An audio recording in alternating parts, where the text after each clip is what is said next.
ito ang aming dalangin. Ang Panginoon ay darating, ang pag-ibig niya ay magdidingding. Sa harap ng altar kami lumalapit, umaawit ng masaya, papuri. Sa harap ng altar kami lumalapit, umaawit ng masaya, papuri. Simulan po natin ang pagdiriwang sa ngalan ng Ama at ng Anak at ng Espiritu Santo. Amen. Ang pagpapala ng ating Panginoong Jesucristo, ang pag-ibig ng Diyos Ama, at ang pakikipagkaisa ng Espiritu Santo, naway sumainyong lahat. At sumayo rin. Mga minamahal kong mga kapatid, ngayong ikalawang linggo ng Adbyento, ipinakikilala sa atin ni Juan na siyang maghahanda sa daan ng Panginoon. Siya ang simbolo at huwaran ng paghahanda sa panahong ito. Kung sa unang linggo ng Adbyento ay binibigyang pansin natin ang darating na panahon, ipinaalala naman ngayon sa atin ang panahong iyon ay nagsisimula na.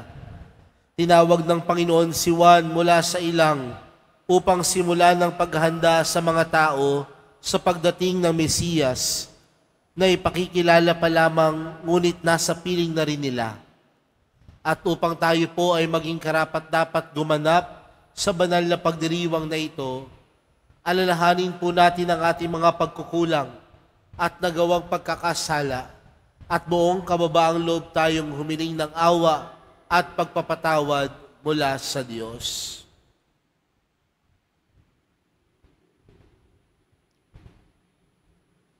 Inaamin ko sa makapangyarihang Diyos at sa inyo mga kapatid na lubha akong nagkasala sa isip, sa salita at sa gawa at sa aking pagkukulang. Kaya isinasamo ko sa mahal na Birheng Maria, sa lahat ng mga anghel at mga banal, at sa inyo mga kapatid na ako'y panalangin sa Panginoong ating Diyos. Kaawaan tayo ng makapangyarihang Diyos, patawarin tayo sa ating mga kasalanan at patnubayan tayo sa buhay na walang hanggan. Amen.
Manalangin tayo. Ama naming makapangyarihan at mawain, sa aming pagsalubong sa iyong anak, huwag mong ipahintulot na maging hadlang ang aming mga pinagkakaabalahan. Turuan nawa kami ng kanyang karunungan upang kami ay kanyang makapiling, kasama mo at ng Espiritu Santo, magpa sa walang hanggan. Amen. Magsiupo muna po ang lahat.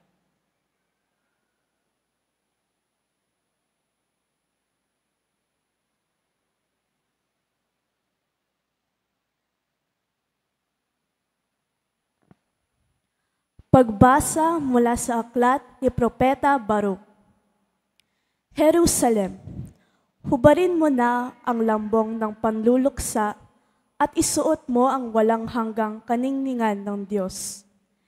Ibalabal mo ang kanyang katwiran at iputong mo sa iyong ulo ang korona ng kadakilaan ng Diyos na walang hanggan. Itatanyag ka niya sa lahat ng dako.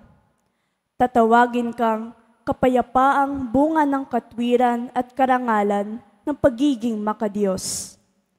Jerusalem, tumindig ka at umakyat sa mataas na burol. Tingnan mo ang iyong mga anak na sa isang tawag lamang ng Diyos na banal ay natitipon mula sa silangan hanggang sa kanluran. Nagagalak sila pagkat hindi sila kinalilimutan ng Diyos. Bihag silang inagaw sa iyo at kinaladkad na palayo, ngunit ngayoy ibinabalik sa iyong sakay sa kaluwalhatian, nawari nakaupo sa maharlikang trono. Inuutos ng Diyos na patagin ang matataas na bundok at walang hanggang burol, at tambakan ang mga tambak upang panatag na makabalik ang bayang Israel na puspos ng kadakilaan ng Diyos. Sa utos niya ay lilitaw ang maraming mababangong punong kahoy upang liliman ng Israel. Aakayin sila ng Diyos at babalik silang masaya sa pangangalaga ng kanyang habag at katwiran at liligaya sa liwanag ng kanyang walang hanggang kaningningan. Ang salita ng Diyos. Salamat sa Diyos.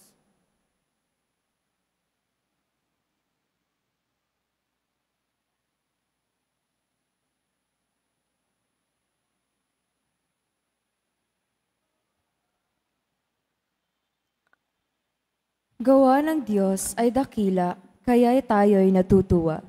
Gawa ng Diyos ay dakila, kaya tayo'y natutuwa. Nang lingapin tayo ng Diyos at sa Siyon ay ibalik, ang nangyayaring kasaysay ay parang isang panaginip. Lahat tayo ay natuwa, masasayang nagsiawit. Gawa ng Diyos ay dakila, kaya tayo'y natutuwa. Ang sabi ng mga bansang nagmamasid sa paligid, ang ginawa ng Diyos nila ay dakila, anong rikit. Dakila ngang masasabi, pambihira ang ginawa. Kaya na may kami ngayoy, kagalakay di kawasa. Gawa ng Diyos ay dakila, kaya tayo'y natutuwa.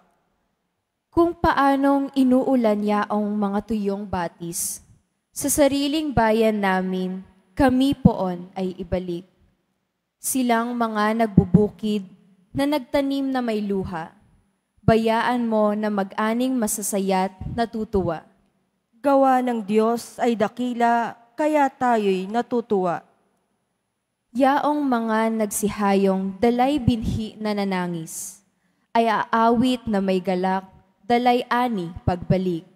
Gawa ng Diyos ay dakila, kaya tayo'y natutuwa.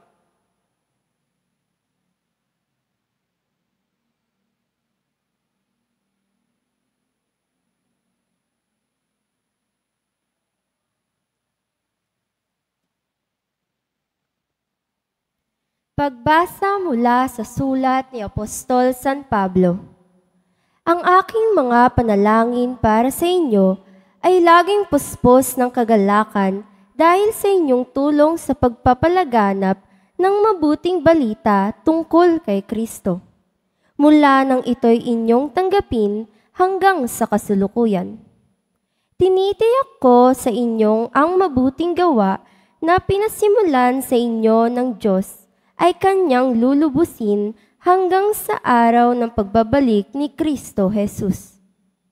Nalalaman ng Diyos na ang pananabik ko sa inyo ay kasinlaki ng pagmamahal sa inyo ni Kristo Jesus. Idinadalangin ko sa Diyos na mag-ibayo ang inyong pag-ibig at masangkapan ang mabuting balita ng Diyos ayon kay San Pablo.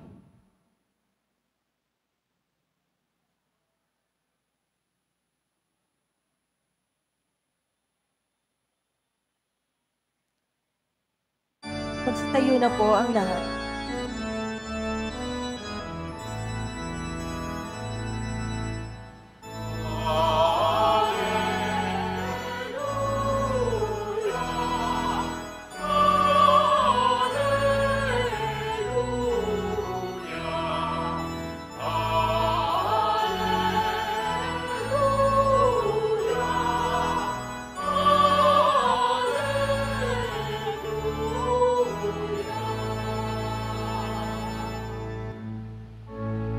Daan ng poong nariyan na, tuwi't ihanda sa Kanya, pagtubos niya'y makikita.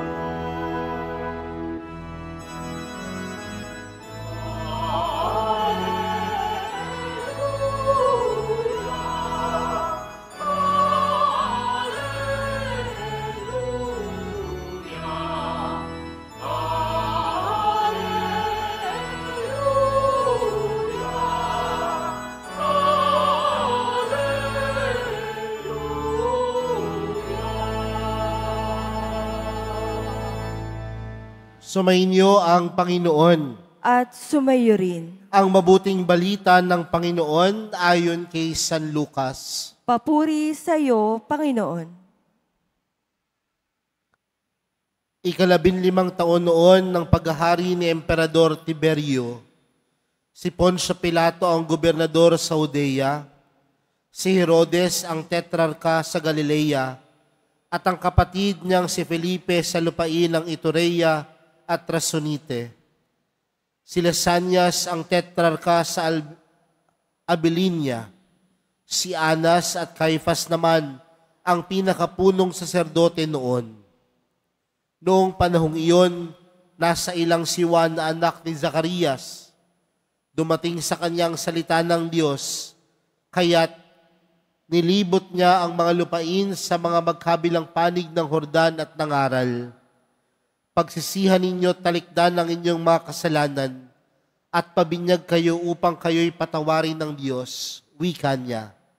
Sa gayo'y natupad ang nasusulat sa aklat ni Propeta Isaías. Ito ang sabi ng isang sumisigaw sa ilang, ihanda niyo ang daraanan ng Panginoon, tuwirin ninyo ang kanyang mga landas, tatambakan ng bawat lambak, at titibagin ang bawat burol at bundok. Tutuwirin ang daang liko-liko at papatagin ang daang baku-bako. At makikita ang lahat ng tao ang pagliligtas na gagawin ng Diyos. Mga kapatid, ang mabuting balita ng Panginoon. Pinupuri ka namin, Panginoong Hesukristo. Magsiupo muna po ang lahat. Magandang umaga po sa inyong lahat. Pwede bang batiin ang katabi ng magandang umaga? Kagaya po ng ating nabanggit sa pasimula po ng ating banal na pagdiriwang para sa araw na ito, tayo po ngayon ay nasa 2 linggo na po sa panahon ng Adbyento. At nung unang linggo sa panahon ng Adbyento, tayo ay pinapaalalahanan sa paghahanda natin sa pagdating ng Panginoon. At ngayong 2 linggo sa panahon ng Adbyento, tila patuloy pa din tayong pinaghahanda. Pero kasama sa patuloy na paghahanda ay ang pagsasabing nalalapit na ang pagdating ng Panginoon. At kung nalalapit na ang pagdating ng Panginoon, ano ang pinapaalala po nito sa atin mga kapatid? Sa atin pong unang pagbasa mula po sa aklat ng Propeta Baruch, napakinggan po natin ang kwento ng mga Israelita na sumuway sa kagustuhan ng Diyos. At dahil sa pagsuway po nila sa kagustuhan ng Diyos, sa paggawa po nila ng pagkakasala, sila po ay naipatapon sa Babylonia. Ito ay parang isang parusang ipinagkaloob sa kanila ng Diyos. Pero tila may pahatid na mensahe si Propeta Baruch sa mga taga-Israelita. Ano ang mensaheng ipinagkaloob sa kanila ng Diyos na nalalapit na ang araw ng pagdating ng Panginoon, nalalapit na ang oras at pagkakataon na sila ay may babalik sa kanilang bayan dahil sila ay pagkakalooban ng pagpapatawad ng Diyos. At ano pong ipinapaintindi nito sa atin, mga kapatid? Na maraming pagkakataon sa buhay natin na nandoon yung pagkalimot natin sa Diyos. Nandoon, kagaya ng mga Israelita, nandoon yung mga pagkakataon na tayo ay nagkakasala sa Diyos. Nandoon yung mga pagkakataon na tayo ay nakasasakit, hindi lang sa Diyos, kundi tayo ay nakakasakit ng ating kapwa. Pero sa kabila ng napakadami nating pagkakamali, may pinapahiwatig sa atin mensahe ang Diyos sa araw na ito na sa Kanyang pagbabalik, tayo ay ililigtas sa ating pagkakasala. Sa Kanyang pagdating, tayo ay pagkakalooban niya ng pagpapatawad. Sa Kanyang kapanganakan, tayo ay pagkakalooban niya ng pag-ibig. At yan ho ang mensahe sa atin ng panahon ng Adbyento. Paalala sa atin na sa napakadami nating pagkukulang at pagkakasala, patuloy pa rin namumutawi ang pag-ibig at pagmamahal sa atin ng Diyos. Marami man tayong oras at panahon na nakalimutan ng Diyos, pero gagawa ang paraan ng Diyos upang tayo'y bumalik sa Kanyang piling. At siguro po, mga kapatid, sa araw na ito, yan po ang ipinapaalala sa atin ng Panginoon. Kung nandiyan ang Kanyang pagmamahal at pagpapatawad, sana ngayong panahon ng Adbyento, maging panahon din ito ng ating pagmamahal sa ating kapwa at pagpapatawad sa kapwa. Dahil ang Panginoon, hindi nagkulang magkaloob sa atin ng pag-asa. Bagkus ang Kanyang patuloy na ipinagkakaloob, ang Kanyang walang hanggang pag-ibig at awa para sa atin. Kaya siguro, mga kapatid, magandang tingnan po yan sa buhay po natin.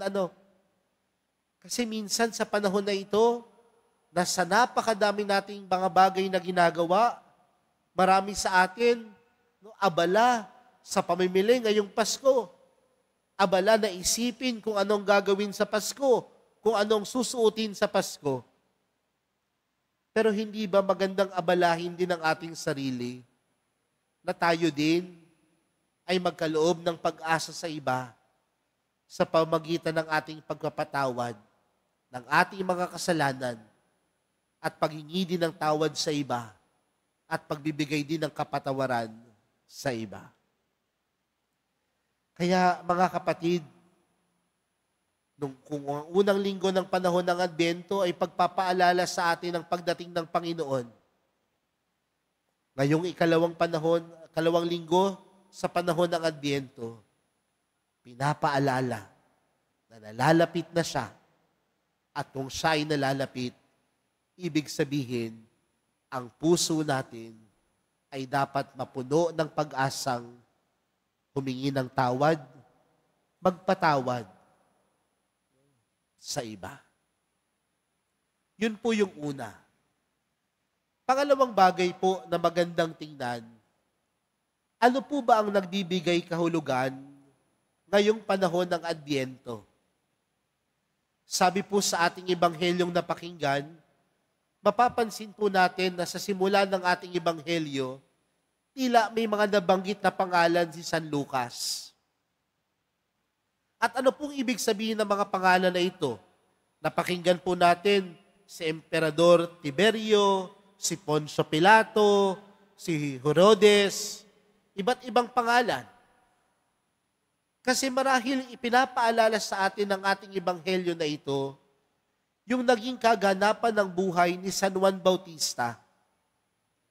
At ano po ang naging kaganapan ng buhay ni San Juan Bautista? Na ihanda ang daraanan ng Panginoon. At sa paghahanda sa daraanan ng Panginoon, ano yung kanyang panawagan sa atin? magkaroon ng pagbabagong buhay upang tunay nating na matanggap ang Panginoon.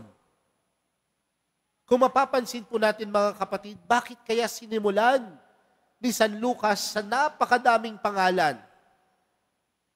Marahil ipinapaalala niya sa atin na ang buhay ni San Juan Bautista ay hindi lamang isang kwento, hindi lang isang gawa-gawang kwento, kundi ang naging buhay ni Juan Bautista ay tunay na napangyari at na nangyari sa mundong ito. At kung tunay na nangyari ang buhay ni Juan Bautista na ihanda ang daraanan ng Panginoon, panawagan din sa atin na ang Kapaskuhan ay hindi lamang isang kwento, kundi ang Kapaskuhan ay tunay na pangyayari. At kung ito'y tunay na pangyayari, dapat din may nangyayaring tunay na pagbabago sa puso natin. Huwag lang nating gawing kwento ang pagbabago. Huwag lang nating gawing panahon ang pagbabago. Ano pong ibig sabihin nun? May mga pagkakataon, magbabago ka lang kapag kaharap ang iba. Magpapakabait ka lang sa harapan ng ibang tao. Magpapakabait ka lang sa kwento ng iba. Pero sa tunay na pangyayari, ikaw at ang Diyos lamang ang nakakaalam. Mga kapatid, ang pagbabagong ipinagkaloob sa atin ng Diyos sa tulong ni Juan Bautista ay hindi lamang isang kwentong gawa-gawa. Bagkus ito'y kwento na tunay na nangyari. At kung ito'y tunay na nangyari, ibig sabihin, ang bawat isa sa atin may kakayanan din magkaroon ng tunay na pagbabago sa puso. Kaya ngayong panahon ng Adbyento, huwag ka lang gumawa ng kwento. Huwag ka lang magpakitang tao. Huwag ka lang magpakabait sa harapan ng ibang tao. Bagkus ngayong panahon ng Adbyento ay panahon ng tunay na pagbabago sa iyong puso. Tunay na pagbabago sa iyong kalooban. Tunay na pagbabago sa iyong sarili. Dahil mga kapatid, ano po ba ang nagbibigay kahulugan sa Kapaskuhan? Hindi ang magagandang damit. Hindi ang mga malalaking bonuses. Hindi ang mga magagarbong regalo, kundi ang nagbibigay ng kahulugan ngayong Kapaskuhan ay ang pagkakaroon ng tunay na puwang sa puso ng bawat isa na tanggapin ang mahal na pong Jesus Nazareno. Kaya mga kapatid, sa araw na ito, kung tunay ang mensahe sa atin ng mga pagbasa, nawa maging tunay din ang pagbabago sa ating mga puso. At kung may tunay na pagbabago sa ating mga puso, panawagan din sa atin na ang pagmamahal ng Diyos ay buhay. Ang awa ng Diyos ay para sa ating lahat at makakamit natin ito sa panahon na kung saan tunay na ipinaramdam sa atin ng Diyos ang kanyang pagmamahal sa kapanganakan ni Jesus. 2 linggo na lamang po, malapit na hong magpasko. Mabilis na po itong 2 linggo na ito. Pero sana po, gamitin natin ito upang maging tunay ang kwento ng Pasko. Ang kwento ng Pasko sa puso ng bawat isa. Amen. Magsitayo na po ang lahat.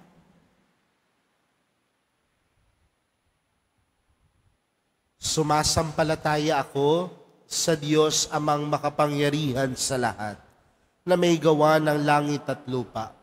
Sumasampalataya ako kay Jesucristo, isang anak ng Diyos, Panginoon nating lahat, nagkatawang tao sa lalang ng Espiritu Santo, ipinanganak ni Santa Mariang Birhen, pinagpakasakit ni Poncio Pilato, ipinako sa krus na matay inilibing, nanaog sa kinaroroonan ng mga yumao, nang may 3 araw na buhay ng maguli, umakyat sa langit, naluklok sa kanan ng Diyos amang makapangyarihan sa lahat. Doon magmumulang paririto at hukom sa nangabubuhay at nangamatay na tao. Sumasampalataya naman ako sa Diyos Espiritu Santo, sa banal na simbahang katolika, sa kasamahan ng mga banal, sa kapatawaran ng mga kasalanan, sa pagkabuhay na muli ng nangamatay na tao, at sa buhay na walang hanggan. Amen. Minamahal kong mga kapatid, habang tayo nananabik sa pagdating ng Panginoon, dumulog tayo sa Diyos Ama upang tayo kanyang tulungang tumugon sa panawagan ni Juan Bautista na ihanda at tuwirin ang daraanan ng Panginoon. Buong pagpapakumbaba tayong manalangin, mapagpalang Ama, dinggin mo kami. Mapagpalang Ama, dinggin mo kami. Para sa mga misyonero at mga pinuno ng aming simbahan, magkaroon nawa sila ng lakas ng loob na tagpuin ang mga taong nasa lansangan at nasa laylayan ng lipunan. Manalangin tayo. Mapagpalang Ama, dinggin mo kami. Para sa mga namumuno sa aming pamahalaan at yaong mayroong katungkulang sa aming pamayanan, tupdin nawa nila lagi ang kalooban ng Diyos sa pamamagitan ng pagpatag ng kanilang mga personal na hangarin, korupsyon, dahas at pagkamuhi.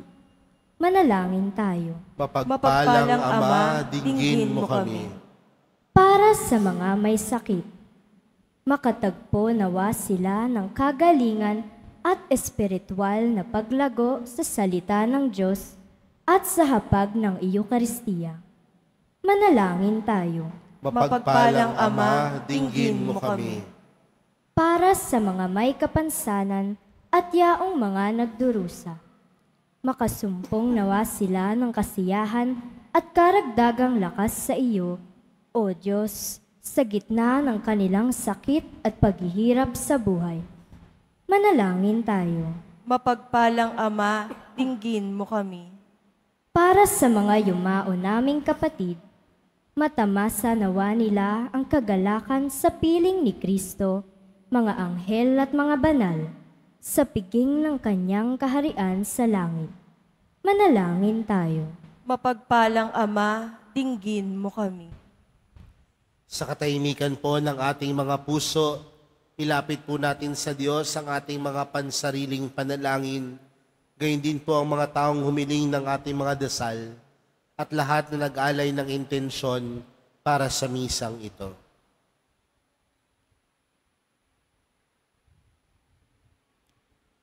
Diyos, Ama naming nasa langit, patagin mo ang aming kaloobang mapagmataas upang tuluyang maghari sa amin ang iyong pag-ibig at pagpapatawad habang malugod kaming nananabik at naghihintay sa pagdating ni Jesucristong anak mo at ang aming Panginoon ngayon at magpas sa walang hanggan. Amen. Magsiupo muna po ang lahat.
Manalangin po kayo mga kapatid upang ang paghahain natin ay kalugdan ng Diyos amang makapangyarihan.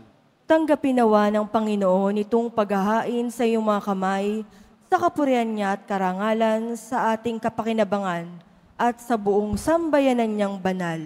Ama naming lumikha, kalugdan mo ang aming mga panalangin at alay sa anumang kakulungan ng aming abang nakayanan.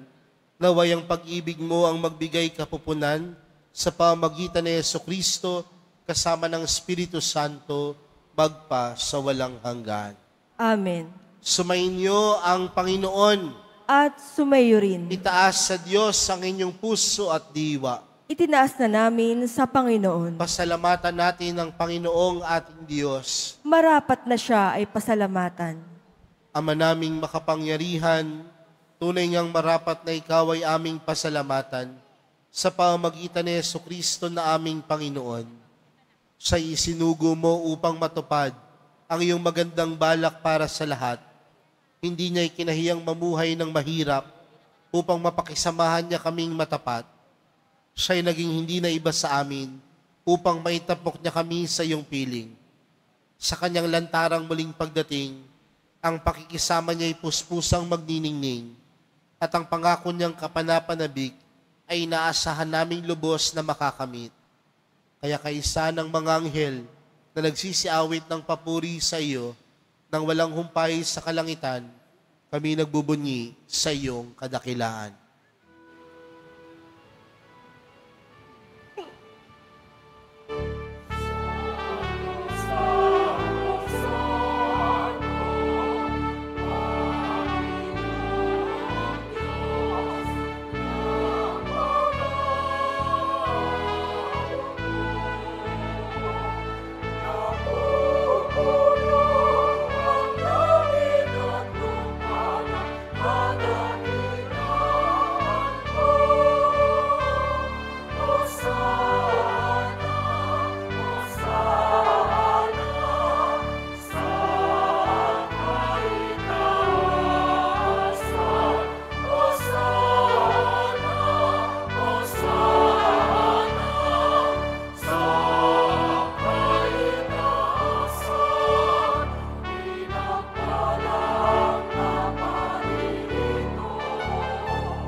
Magsunod po ang lahat. Ama naming banal, ikaw ang bukal ng tanang kabanalan. Kaya't sa pamagitan ng iyong Espiritu, gawin mong banal ang kaloob na ito upang para sa aming maging katawan at dugo ng aming Panginoong Hesukristo. Bago niya pinag-iisang kusang loob na maging handog, hinawakan niya ang tinapay, pinasalamatan kanya, pinaghati-hati niya iyon, iniabot sa kanyang mga alagad at sinabi, "Tanggapin ninyong lahat ito at kanin. Ito ang aking katawan na ihahandog para sa inyo."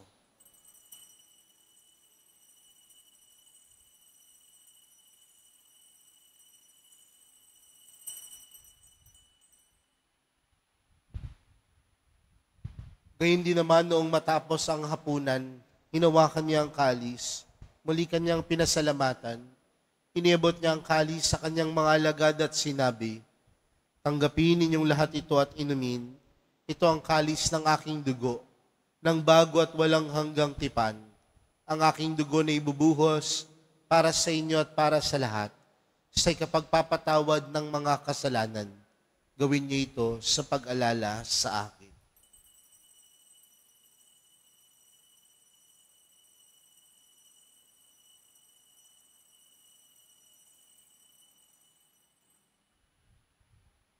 Magsitayo na po ang lahat. Ipagbunyi natin ang misteryo ng pananampalataya. Si Kristo'y namatay, si Kristo'y nabuhay, si Kristo'y babalik sa wakas ng panahon. Ama, ginagawa namin ngayon ang pag-alala sa pagkamatay at muling pagkabuhay ng iyong anak. Kaya't inaalay namin sa iyong tinapay na nagbibigay buhay at ang kalis na nagkakaloob ng kaligtasan. Kami nagpapasalamat dahil kami iyong minarapat na tumayo sa harap mo para maglingkod sa iyo. Isinasama namin kaming magsasalo-salo sa katawan at dugo ni Kristo ay mabuklod sa pagkakaisa sa pamamagitan ng Espiritu Santo. Ama, lingapin mo ang iyong simbahang laganap sa buong daigdig. Puspusin mo kami sa pag-ibig kay San Francisco na aming Papa at ni Jose na aming Obispo at ng Tanang Kaparian. Alalahanin mo rin ang mga kapatid naming nahimlay na may pag-asang sila'y muling mabubuhay, gayon din ang lahat ng mga pumanaw. Kaawaan mo sila at patuloyin sa iyong kaliwanagan. Kaawaan mo at pagindapatin kaming lahat na makasalo sa iyong buhay na walang wakas.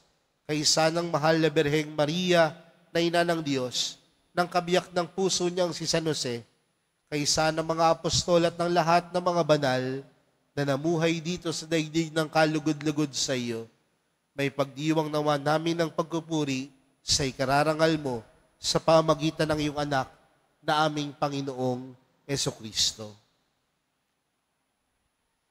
Sa pamagitan ni Kristo, kasama niya at sa Kanya, ang lahat ng parangal at papuri ay sa iyo, Diyos amang makapangyarihan, kasama ng Espiritu Santo, magpa sa walang hanggan.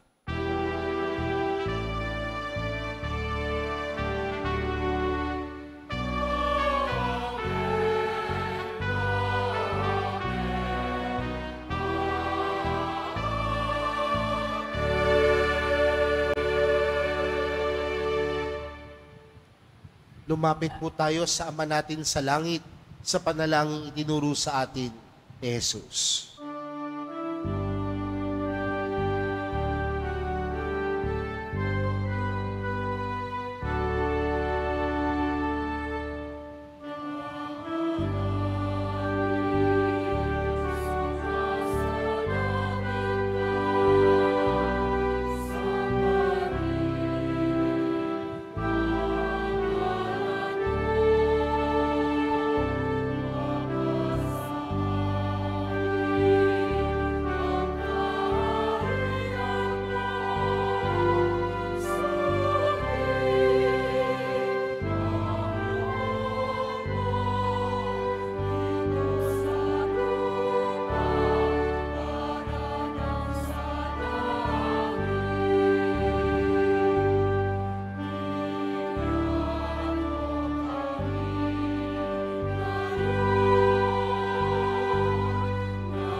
Inihiling po namin kami adyas sa lahat ng masama, pagkalooban ng kapayapaan araw-araw, iligtas sa kasalanan at ilayo sa lahat ng kapahamakan. Samantalang aming pinananabikan ang dakilang araw ng pagpapahayag ng tagapagligtas naming si Jesucristo.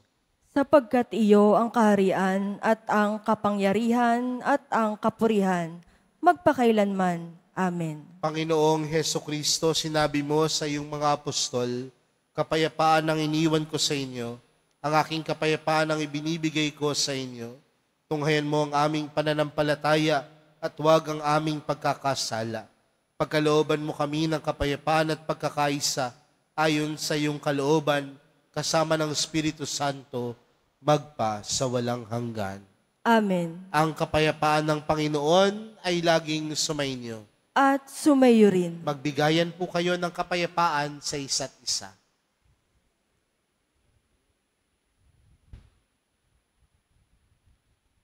Kordero ng Diyos na nag-aalis ng mga kasalanan ng sanlibutan, maawa ka sa amin. Kordero ng Diyos na nag-aalis ng mga kasalanan ng sanlibutan, maawa ka sa amin. Kordero ng Diyos na nag-aalis ng mga kasalanan ng sanlibutan, ipagkaloob mo sa amin ang kapayapaan. Magsilhod po ang lahat.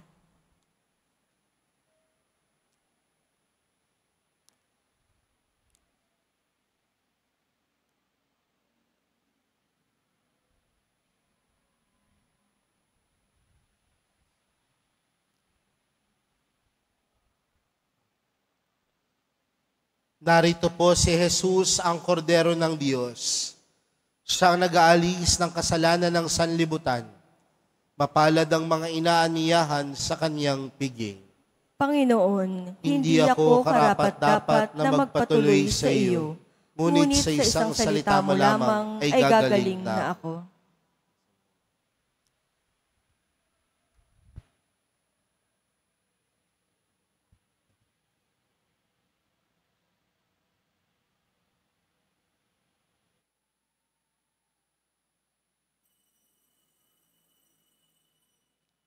Para sa lahat ng tatanggap ng banal na komunyon, sasagot po tayo ng amen.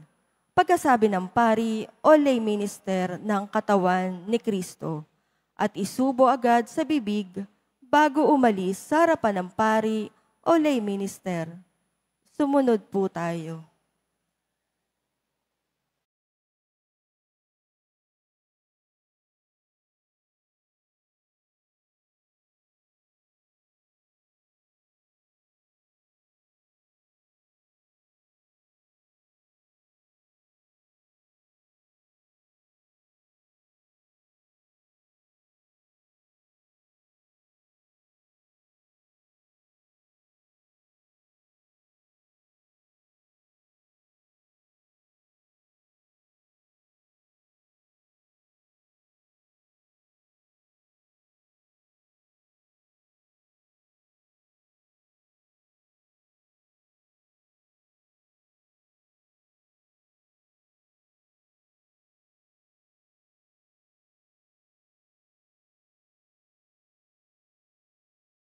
Ni Jesus Nazareno.